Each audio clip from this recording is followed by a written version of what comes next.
The butterfly effect. It says here on Wikipedia, in chaos theory, or the butterfly effect, the butterfly effect is a sensitive dependence on initial conditions in which a small change in one state of deterministic nonlinear system can result in large differences in a later state. A very small change in initial conditions had created a significantly different outcome.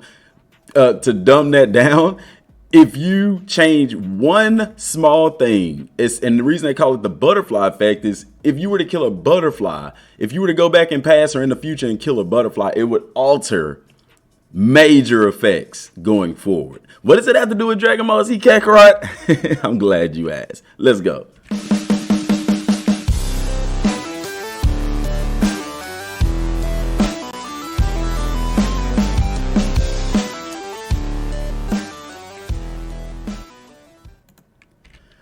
What's good, YouTube? Dmgaming here, guys. And before I get into this video, I kind of want to give a precursor to something here. I went back to this old Reddit post that I made. Gosh, Lee, I don't know when I made it. By the way, guys, if you haven't joined the Dragon Ball Z Kakarot subreddit, go and join them, man. It's an awesome group of people, awesome community there as well. But I posted about this like I told you, I've been talking about Android 21 for a long time. But this article here, I want to read some stuff from this article. I'm sorry if my voice sounds different. I kind of just woke up. So yeah, but it says here, Bandai Namco is trickling down information. This is before the game ever came out, but I thought it was interesting to bring some of this stuff back up, guys, because a lot of y'all hadn't seen my older content, and there were some important things, and I kind of want to do this in every video, kind of go back and preview or review some previous information to see how it panned out. But this is something very important. There's some important stuff in here. He says here, the interviewer says, let's talk about the newly announced character, Banyu. Can you give us some background on what led to her introduction? And I promise y'all this has something to do with the video and timelines. The producer, Ryosuke Hara, said among the new elements created by Akira Toriyama himself specifically for this game, there is a new character, Banyu. She is a former member of the Ginyu Force who left the group because she doesn't want to be a part of all that old-fashioned posing. That being said, she appears just in a sub-quest and not in the main story, which is true. What is that sub-quest? Like we talked about in yesterday's video. Matter of fact, let me pull that up. In yesterday's video, guys, I know some of y'all hadn't been able to check that out yet. I posted it last night. Debunking the history of Trunks. Guys, this is a 40-minute video. Watch this when you have time. There is a ton of information. There's so much information in this, guys. I had to stop the video so that I didn't go on for like an hour and a half. And I'm going to be breaking down this. And this is one of those videos. I'm breaking down sort of like timeline kind of stuff. Different things in that video that I'm going to be breaking down today and in videos after today as well. But this is, go check that video out, guys. So Banyu, we know that we access her through a subquest. That subquest involves you. We talked about that yesterday, where you can either get it through, if you pre-order the game, you'll get that subquest after the androids arrive. But if you didn't pre-order, you don't get it until the intermission part of the Majin Buu saga. And if you miss it, then you have to wait till after game. So this was supposed to be in-game content. But let's read on. Why a member of the Ginyu Force? I actually know nothing about the background of this decision. This was suddenly suggested by Akira Toriyama himself. I don't have any information on his reasons.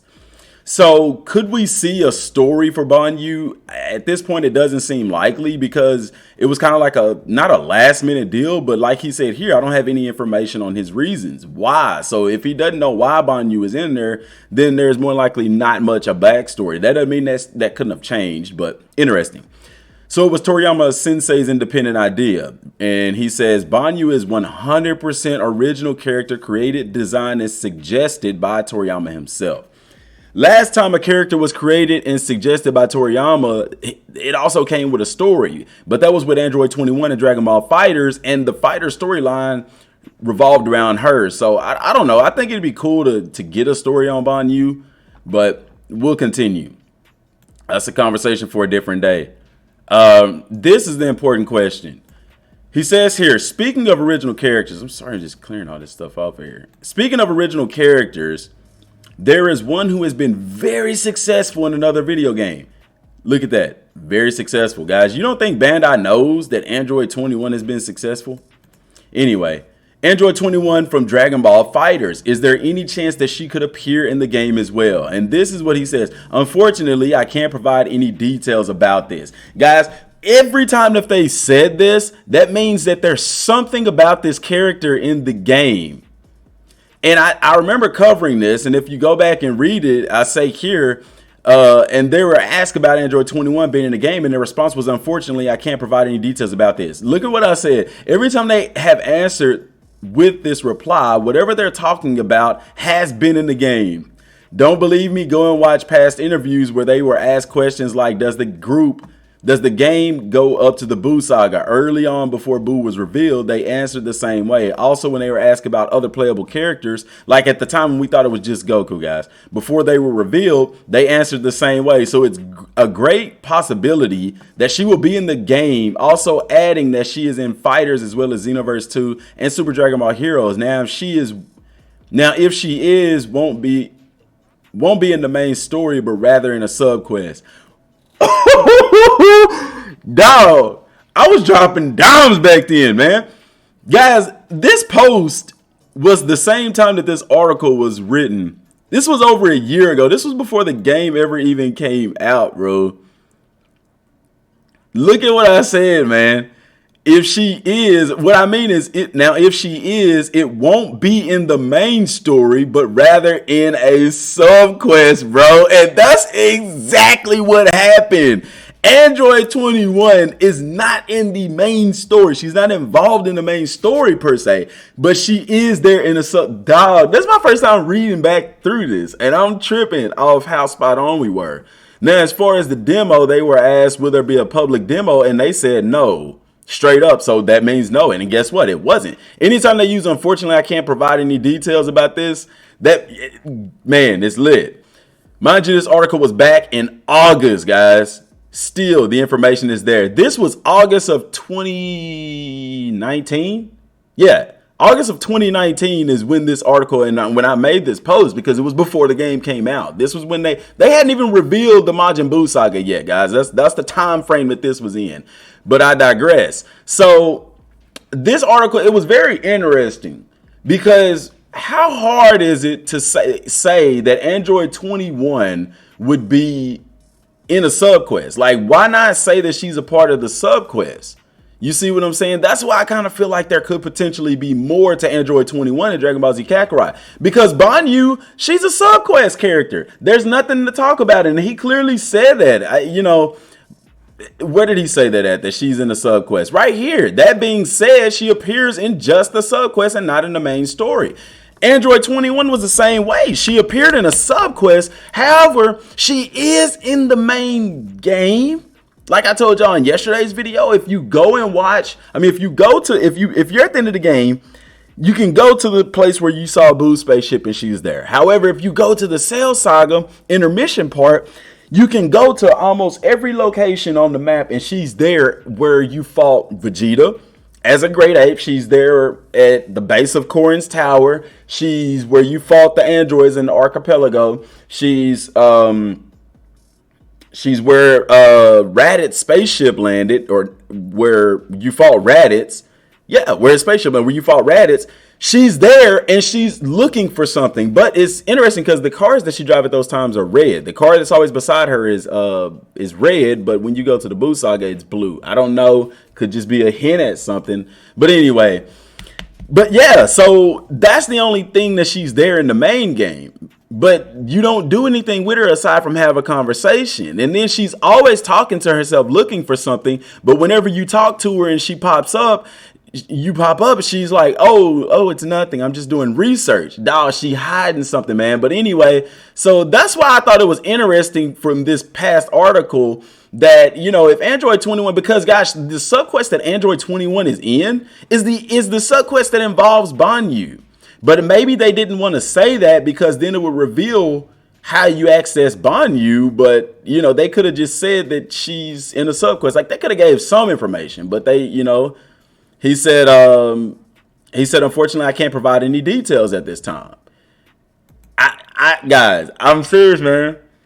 I think that is something to that. But as far as timelines go, and that's why I wanted to bring this up, guys, and that's why I talked about the butterfly effect or the chaos theory, is because in Dragon Ball Z Kakarot, the timeline is completely thrown off, yo. This timeline is completely thrown off because you have Android 21, who was never there in that timeline. You also have well, Trunks is there. He was in our timeline. The time machine that Bulma builds. Bulma built a time machine herself and brought Trunks back to our timeline. Guys, Bulma, like in yesterday's video, Bulma didn't build a time machine till age 784 in this Trunks' timeline. Trunks came to our timeline here. Not here. Let me close that out. Here, whenever Trunks came and fought Frieza, he came to our timeline. In his timeline, it was age 784. He came from the future, okay? But in the timeline where he comes here, you're looking at around, it was age about maybe 763 or something to that effect. So, I mean, it's almost 20 years. It's a little bit over 20 years into the future that he comes into our timeline. Bulma had not built the time machine until her timeline in 784. But in Kakarot, she already has all the technology she needs and stuff to build the time machine. That's something weird. What is the catalyst behind all of this? What was the butterfly that was killed? You know, we know it's not Trunks because Trunks came to this timeline originally in the anime and in the manga, and Bulma still didn't have that time machine. She didn't have what she needed to make the time machine. So is that butterfly effect Android 21? You know, or is it Toa and Mira? You see what I'm saying? Toa and Mira, they obviously come to this timeline at some time. Because the villainous enemies are all throughout even the beginning of the game. We just don't learn of their origin until closer to the end of the game. And even if you defeat them all at the beginning of the game, you still don't fight Mira until you've completed the game, because the bosses, or like Cell, Frieza, Majin Buu, those villainous enemies don't show up until you face them in the main story. Toa and Mira was meant to be in-game content, as well as Banyu. Banyu was meant to be in-game content as well. I already closed out of her tab, but Banyu, Android 21, all of that stuff was meant to be in-game content. You see what I'm saying? So it's very interesting about this whole butterfly effect with Kakarot's timeline. Who changed it? What changed it? Did Android, we don't know much of how Android 21, or the female researcher, even arrived on the scene. We don't know where she came from. She just appears in the game. Now, we know her story from Dragon Ball FighterZ, but we don't know how she arrived in our timeline. Where did she come from? Because according to FighterZ, she doesn't show up until after the Universe 6 and 7 tournament in Dragon Ball Super's timeline. Okay, but she's yet and still here in our current timeline. Also, we know from Dragon Ball Xenoverse that Toa and Mira are going about all different timelines, disturbing things. You see what I'm saying? And what they do is they take these characters and they make them villainous. It's not like they're creating clones. They just possess basically other characters from other timelines, and they cause you to fight them. And what it does is whenever you fight them, you give energy to Mira here, and it makes him stronger. So the characters, here's the interesting thing. The characters that are in our current timeline that are villainous enemies, guess what? Are not from our timeline. And we know this because we literally wished back Cell, Frieza, all of these guys, and yet and still they're still there as villainous enemies. Now, the strange thing is they don't appear as villainous enemies until after you defeat them. So what timeline are they from? And is Trunks going to do anything about this? Because we know Trunks is tied to Toa and Mira. We know he's tied to them because he's Xeno Trunks. And it's a Trunks from a different timeline, guys. It's not this Trunks here. It's not. It's not this Trunks here. It's not the Trunks from Dragon Ball Super. It's a Trunks from a different timeline. We know this because he doesn't become quote unquote Xeno Trunks until the year or age 1000. That means Trunks would have to be, golly, over 240 years old, and we know that that's not this Trunks. It's a different Trunks from a different timeline. So it's very interesting, though, you know, that Toa and Mira are in the game, and we actually do fight them and things like that. Toa, he hasn't come back. I mean, we fight him at level 250, but they bought him back for that fight. But you know, we haven't seen him in his main form and things like that. Like, could that happen? Could we see that? You know, but this is about the timeline, guys, and like I said, it's really jacked up. And the question is why? Like, is Kakarot gonna address that as to why the timeline is the way that it is? You know, is it Android 21? Is it Bulma like building? What was the catalyst to do all of this? Why did she bring Trunks? Even her bringing Trunks back to this timeline at this point in time is throwing off a chaos of events. Perfect example is in the Super Saiyan God ritual. Trunks is there instead of Videl. Is Videl even pregnant right now? You know what I'm saying? Who knows? Because that was done during the Year of Peace. I mean, you know, it happened, what, after the Majin Buu saga? Had to, whenever Battle of Gods occurred. We know during the Buu saga that Videl wasn't even pregnant. They were still in high school, you know. They were still, that means she couldn't get pregnant then. It happens, but, you know, she wasn't. You know what I'm saying? So what happened? Is she even pregnant with Pan? You know, is that even a thing right now? You know, that's something very, very important to look at because, like I said, this is its own separate timeline. I've said that many times, guys, but it really starting to stand out now that we're looking in detail at all of these things. And with Trunks being here, Bulma building a time machine, bringing him back, that's throwing off his timeline. You see what I'm saying? His mom is still back there. Does Trunks even care?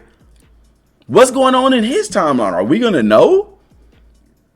You see what I'm saying? And in yesterday's video, I did talk about debunking the quote unquote history of Trunks, guys, because I mean, go check out that video, man. There's a ton of information in that video. And I just don't think it's going to happen. But there are some catalysts here in this DLC or in this game that leads a lot of credence. And even in this video, I kind of talked about it, answered a lot of questions and stuff like that. But Trunks being back in this timeline is weird because, like I said, he's involved in the Super Saiyan God ritual. And also, he's here now, and you even access him in the DLC, guys. You even access him in the DLC. Like, he's a playable character. Could it be that Trunks is simply just an unlockable character? Because we know that the DLC allows you to obtain everything that's in the main game outside of the DLC, I guess, for people who don't want to play it. You see what I'm saying? It's not that the DLC is telling its own story. The DLC story is continuing from that, but it's the reason the DLC is throwing people off is because the DLC is set up in a way to where you can get everything that you can get in the main game in the DLC. We even know this. We see this more once DLC 2 came out. For example, the shops are there. You can make meals. You can go visit Chi-Chi, but you can still get that other lady to cook you some meals. So you do miss out on that aspect. But they have the regular training grounds. You have D-medals. That's why it's a plethora of D-medals and things like that.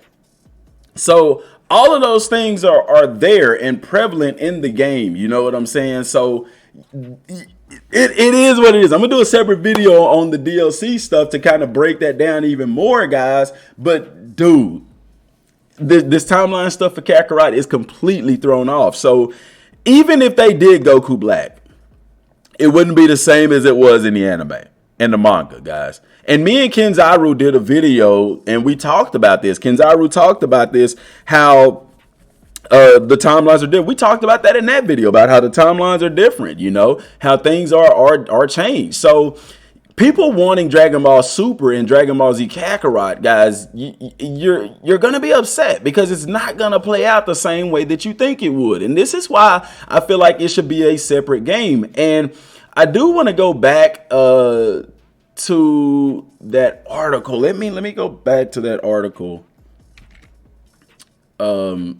from CD Project Red really fast, because there's something important in here as well. And that is, they were asked about, this is the same article I was telling y'all about, where they were asked about a sequel. Okay. Let me go down. Cell Saga. Okay, right here.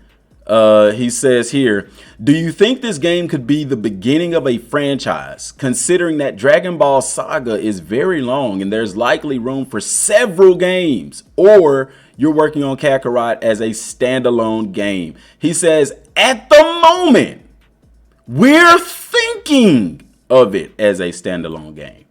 This was before the game ever came out. But that's what he said. At the moment, they're thinking of it as a standalone game. Doesn't mean that there won't be a sequel. Doesn't mean that they won't make this thing a franchise. All it means is that at this moment, they're thinking of it as a standalone game, guys.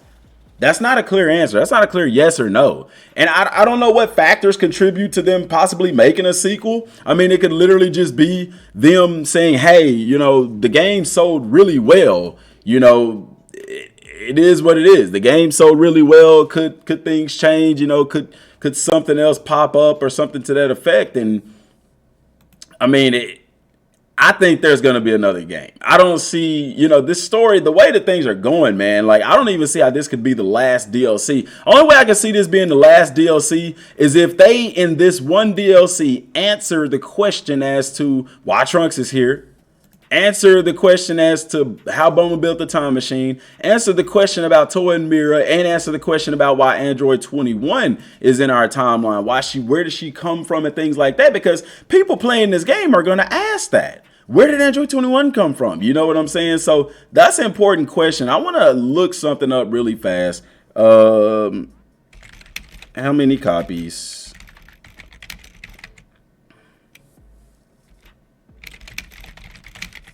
I want to look something up really fast before I go. Okay.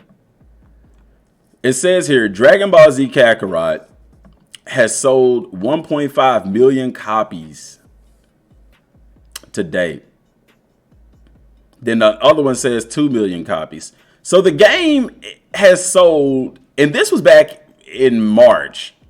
It sold 1.5 million copies in its first week alone, guys. In the first week. So clearly, people are wanting something like this. Now, did we get everything that we was hoping for? No. But clearly there's a market for this. You don't think, and this article was before the game ever came out. I think if they're basing this off of sales, I don't see how you don't make another one. Because you know you're going to get at least, and that was, in 2 weeks, it hit 2 million.